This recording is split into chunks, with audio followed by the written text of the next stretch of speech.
Hey there, friends. This is where I'd normally say welcome to the Blue Sky Sanctuary, but we are out of the sanctuary today and outside of one of my doctor's offices.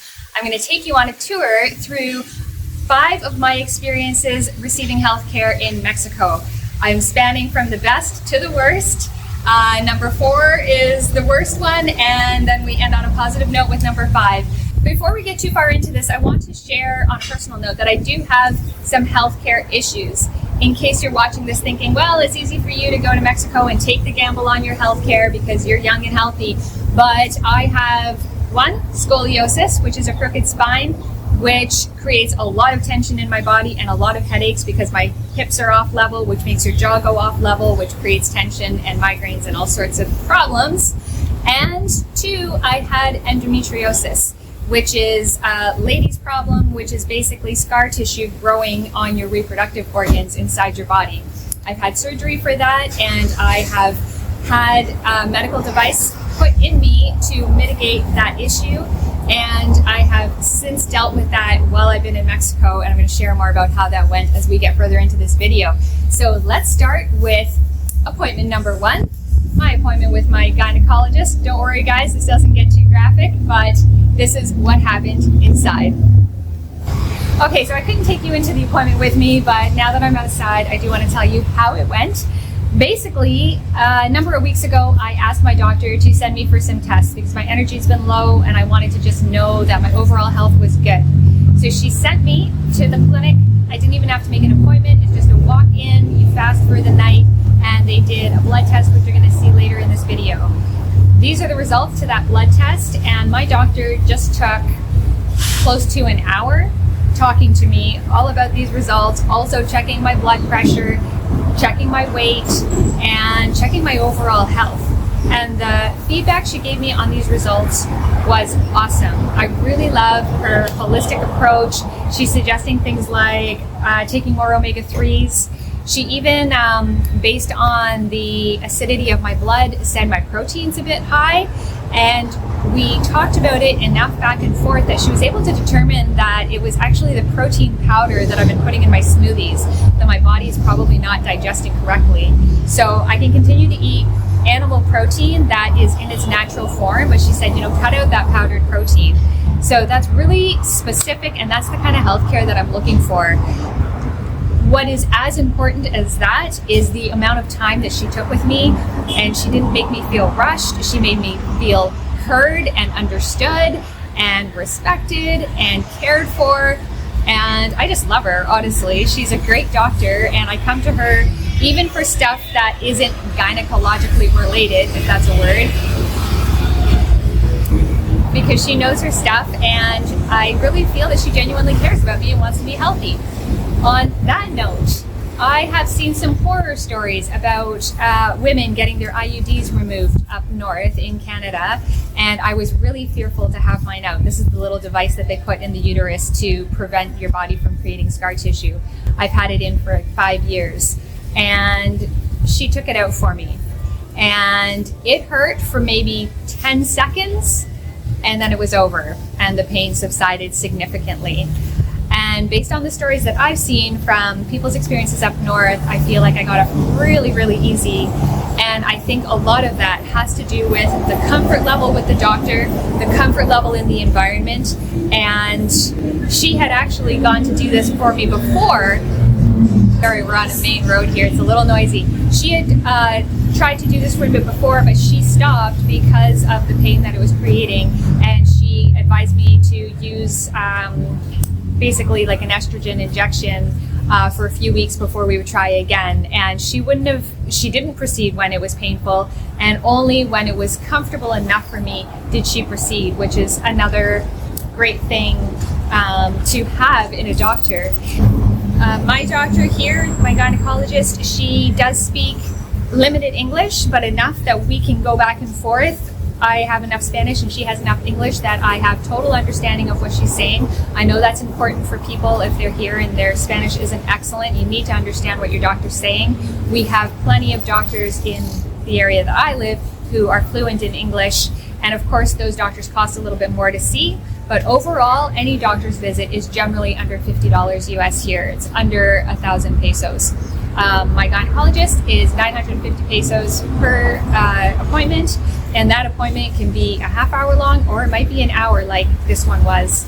And you know, I'm quite sure that if I were to ask any number of my girlfriends up in Canada, would they pay $50 to go see a gynecologist within the week? You don't even have to wait the months that we have to wait in Canada. Would they pay $50 for that, to sit with a doctor who will make them feel seen and heard and understood and cared for? They would pay that amount in a heartbeat. So, to answer the question that I'm commonly asked, which is, what about your healthcare? You're giving up Canadian healthcare. It's free up there, right? You got to pay out of pocket down here. Well, what I've had to pay out of pocket has been entirely worth it. And so let me take you on a couple more appointments, and I'll share with you those experiences as we go. So this is the clinic where I'm getting my blood work done. It's right in the center of town, super accessible. You'll see a sign there that says that it's obligatory to wear a mask, but we will see that most people aren't, which is typical for Mexico. And we're gonna take a tour inside. Hey guys, good morning. I'm at a clinic again, this time getting tests for thyroid and hormones and things like that. So basically a blood test, and again, just super efficient, really friendly, really clean, casual. Here is the clinic I'm in. And where you sit to have your blood taken is a nice big comfy lazy boy chair for you to be in. The nurse is really friendly, and just been a really good experience. And for 4 tests to get done here today, it was 1,400 pesos, so basically 70 US, more or less. And you know, I cannot complain about that. Hey guys, I am in the clinic this afternoon getting a mammogram, staying on top of my healthcare down here in Mexico, and it has been such a pleasant experience. Honestly, the people are friendly. It took no time to make the appointment. I literally made this appointment yesterday and they were able to see me today. The cost is unbelievably inexpensive, 1,350 pesos, which is less than 100 US dollars. And it's just a cute little office.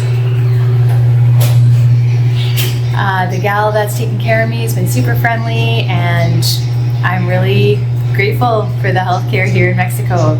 It's it's going very well. So my 4th experience, which is also the worst of the bunch, I'm sharing with you from the comfort of my own home, in part because it's just not ideal outside for filming, and in greater part because this happened nearly 3 years ago, and I don't have footage to share with you about this experience. So basically, you're gonna have to take my word for it. I had a frozen shoulder. That's adhesive capsulitis. It's where the tendons and ligaments in your shoulder just seize up.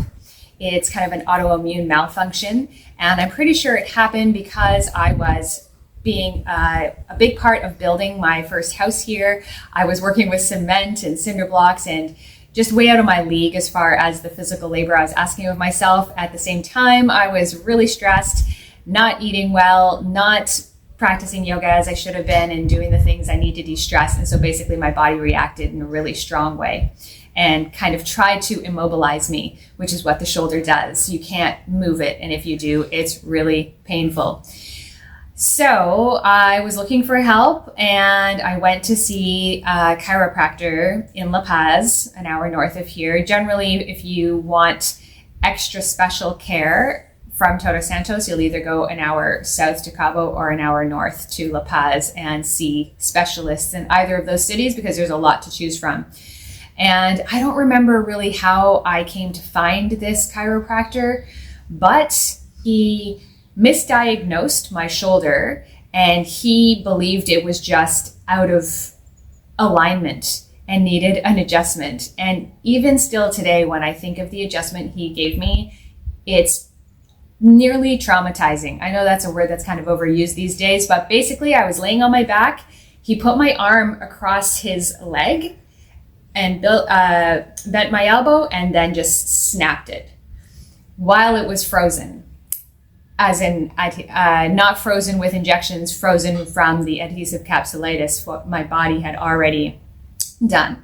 So I can only deduce based on what happened in the months and years that have followed, that he just about dislocated my shoulder while it was frozen. And so still now today, this is just about 3 years later, I have to do exercises every day to get the tendon back into the shoulder joint where it needs to be. And it is going to heal well and entirely in time. It's still taking time, but that tendon wants to just keep coming forward due to whatever he did in that adjustment. And that was, by a landslide, the worst medical care experience that I've had here in Mexico. I don't remember the details of it as well as I might have, because this happened the same day that my first house here sold. And so everything was in the shadow of that. So I didn't really, I can't even remember the doctor's name. I would never be able to find my way back to his office, even if I wanted to tell him how much he damaged my shoulder. But does that experience put me off of the medical healthcare that's here in Mexico? Not at all. I would just now really limit myself to seeing doctors and specialists that come personally recommended by people that I know and trust. And number 5 is really going to reflect that, where I talk about someone who is in my community, who our whole community knows and trusts, and he provides the best healthcare in a way that we cannot get up in Canada. So let's go to number 5 to share with you one of the best things that are in Mexico that I don't think we can find outside of this place. So right now I'm out front of one of my favorite places to get healthcare. This is basically the home and office of a retired doctor, chiropractor, holistic healer. He is incredible, and all of these vehicles are belonging to people who are here to see him. This is one of the beautiful benefits of the free spirit in which we live here in Mexico, at least in the community that I'm in, which is that we can come see a doctor like this. He has provided me adjustments to my jaw, adjustments to my spine and back and neck. He's given me amazing dietary advice as far as supplementation goes and things to stay away from, given my specific constitution. And you get to pay by donation. You get to pay what you can afford, and I love it. Another point is you're not in here filling out a bunch of medical forms. There's no pretense of liability here. It is, you come at your own risk, and you decide for yourself if you're comfortable with that. And basically for me, I am just super grateful that people like this guy exist and that they're willing to work in their retirement years to help people like me and support us in our health. So I thought I'd wrap up today's video outside of St. Jude's. It's a medical clinic that is open 24 hours. It caters to people like myself, to basically gringos and expats. So they speak English inside, and I've been here for a few services over the years, including an ultrasound and x-rays and COVID tests and things like that. And I'm grateful to know that there's a 24-hour clinic like this one where I live. And basically, to wrap up this video, a lot of what I'm asked about is from the Canadians. I know a lot of you watching are in the States and you pay out of pocket often for your healthcare, but in Canada, where it's free, I would say you kind of get what you pay for. And it's a trade-off. Here, you get your services much more quickly, but you need to pay a bit out of pocket. And up north, you get it for free, but you've got to wait for months to get the same services that you can get here within days. And I keep saying free because basically all the taxpayers in Canada are pooling their money and supporting the medical healthcare system that way. And if you don't use the healthcare system that much, like many people don't, you're actually paying for other people's healthcare, which is a beautiful concept to support one another. But I don't know if it's really the right solution or not. I don't think it is when you need to wait 11 months to see a gynecologist. So there's pros and cons. I'm not trying to say it's better here or it's worse up there. It's just whatever works for you. Something else I've been asked repeatedly is about health insurance. I don't have it, and so I can't really tell you any more about it. I have chosen to gamble, and I'm gambling on my own health and wellness and the way that I live my life, and trusting that I'm not going to have any insurmountable accident that I won't be able to handle and pay for if that time were to come. One more thing I'd love to share with you is that here, the doctors communicate back and forth through WhatsApp. So did my lawyer. It's just they're very reachable, they're very communicative and very helpful, and they don't mind sharing a bit of their time. You're not getting nickel and dime for every call or every question that you ask. I could write her today and ask her a question about my health and she would answer me and it wouldn't cost me anything. So I'm really grateful for that. I'm grateful for the overall healthcare system here, and while it's not perfect, I don't think it's perfect anywhere. And I'm going to wrap it up there. Thanks for tuning in, and I hope to see you again soon. Bye for now.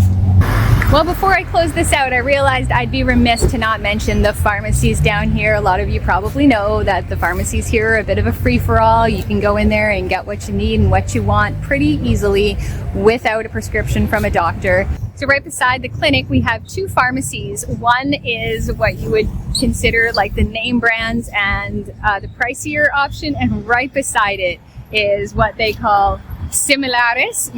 So right, it's similar, but it's much less expensive. So you've got options for everyone in the community to be able to afford their medication.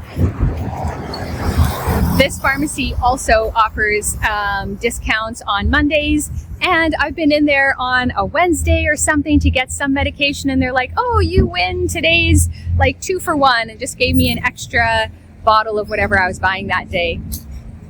Bye. And so this is more expressions of the freedom that we have here in Mexico, that we can just kind of decide for ourselves the medications we need. We don't have to go in and see the doctor and get the prescription. You can just go right into the pharmacy and get over-the-counter medications directly. Okay, that's it for today. Thanks for tuning in.